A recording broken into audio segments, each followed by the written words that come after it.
are driven by the finer things. I see more than materials and wealth. What have you got to give to me?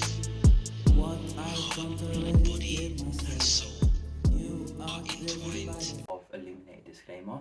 My name is Sydney and it's very enlightening to have you back with my channel. Thank you so much for viewing, and I just hope you're finding new, beautiful and suspenseful ways to find illumination in your life. So today I wanted to talk about just finding more ways to invest in yourself. When we say the word investment, we think about stocks, shares and taking some coins to the moon and back. But we never really think about the investment of the self, which is much more important than what we see in the exterior realm. We put so much energy and capabilities and so much of our energy and thought processes into what is going on around us, but as a result we tend to neglect the things that are within, the more important stuff, the things that can help you actually appreciate not only yourself but to enable other people to actually appreciate you too by raising your vibration. Let me just give you an example. Before in the past, I never really looked inwardly for growth and progression. I always looked outside, I always compared myself to others, and I always bought materialistic things which impressed other people but did not make me any closer to meeting friends, increasing my salary, but more important than that, just increasing the love that I have for myself and operating from a higher frequency. Now, as a result, I used to have the wrong people around me, and I used to think that hanging around with these people were the best and they had the best interest for me too, and that showed multiple times that that wasn't the case. I used to be someone who loved partying and used to drink and smoke and whatnot, and that didn't really get me far. And the people there who I was hanging around with at the time, we wouldn't really hang out unless we were drunk or looking to get drunk, and the damaging effect from that was I would rely more on the alcohol than actually speaking to people genuinely. And as a result, I got this toxic mindset that we shouldn't really talk about our feelings and become vulnerable.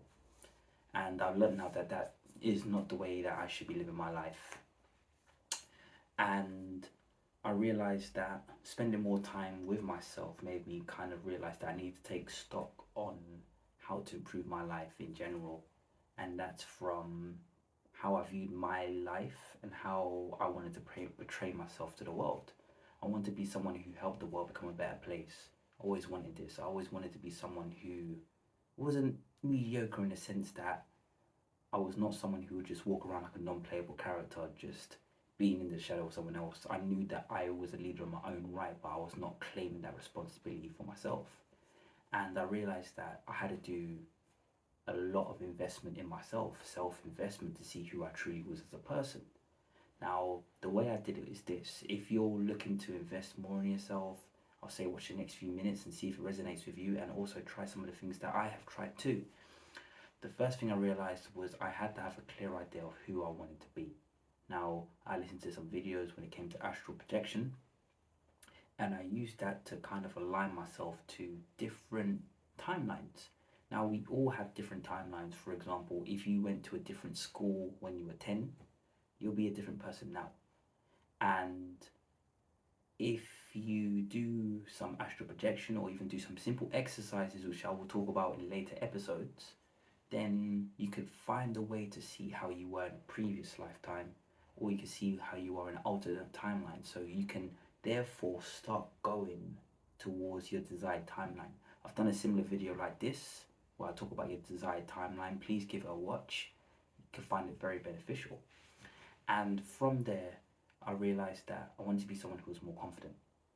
This is why I said in the other episode, I wanted to be someone who was more confident. I wanted to be someone who people could look up to. I wanted to be someone who was dependable and someone who was actively changing the world for a better. So once I wrote these things down, I started slowly but surely cultivating myself. And this started by doing various things. I realized that I need to get more uncomfortable. Partying, clubbing, doing the same things over and over again was coming from a place of fear, because I wanted to stay in the same place because it was comfortable. It was something I was used to. There was routine in it. And I realized in order to break that, I need to try new things. I needed to actively meet new people, try new things, and have new experiences. And from there, I can cultivate who I want. If I go into a group of 15 people in a new event and I've never met these people before, then I have a chance to be more confident. These people don't know who I am. I'll just go into that and I'll be like, I'm Sydney, this is who I am and this is what I do. And I realized that a lot of the things you say is portrayed through your tone of voice and your body language while saying these things as well.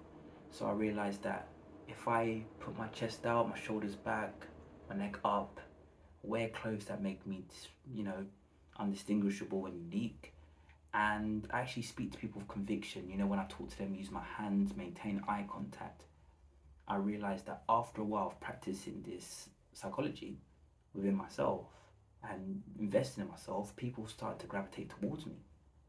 When it comes to me, I'm not someone who's really ego driven, but one thing I could tell you is I am a confident person. I could tell you that I know who I want to be and I will get there and nobody's stopping me. And I have a lot of conviction in myself, which took years to cultivate. I used to be back in a time where I'm the youngest of three brothers, by the way. I came from a point where I used to be like really shy and timid and very naive and skeptical. But when I started to choose to believe by giving myself more of that investment, then I started realizing that I'm shy because of other people's opinions of me, not of my own opinion. So I started cultivating who I am, and you could do the same thing too. So I would say try the following things and hopefully they'll work. Firstly, write a journal of who you want to be. Yeah, you could be somebody who is quite shy and timid like I was, but just write. I'll say just get a piece of paper, draw a picture, and write yourself as a superhero. What are your traits? What's your strengths? What's your abilities? And align it to the person who you want to be. Two, learn more about the psychology of the body and self. Don't focus just on the words. Portray how you talk to people using your non-verbal cues. Think to yourself before you talk and say, look, if I am the person who I want to be, how would I do things? For me, this works whenever I'm about to perform. I'll just say, okay, do what Sydney does. And then that's when I jump on a stage and I just make a lot of noise and make people laugh and enjoy. Number three, own your craft. I've done another video about this, and whatever anybody says about you, just make sure that you know who you want to be and you're the person who's in charge of that destiny. Okay? Number four, love yourself and look at yourself like you're the hero of your own superhero. Superhero movie. Just make sure that you know how powerful you are and you are turning into the hero that you always would have wanted when you were a child. And once you start thinking about that, your inner child, you start helping your inner child within now, and you also become the person who you knew you wanted when you were a younger person. Number five, practice gratitude. Help people, become more charitable. Make sure that you know that although things might not be the best ideal situation, it could be a lot worse. And once you start having that mindset, you actually start appreciating the finer things in life, the things that are more aligned to where you want to go, as opposed to dwelling on the past and negative experiences that you've been through. And also, another effect that you get from that is you start to realize that everything that you went through in the past, which was negative towards you, was actually there helping you learn life lessons to serve a higher purpose and a better version of yourself. So you can learn from all these things and you can cultivate them to do self-investment. And once you do that, you'll slowly but surely see the confidence. Now, I just want to say, if you want to feel and experience this more, maybe one day come to an event with me. See the way I am, see the way I approach people, see the magnetism that I get sometimes to people. This is not me just boasting or bragging, it's just me actually being myself, finding my true self, finding a higher resonant frequency and vibing with people who like this frequency.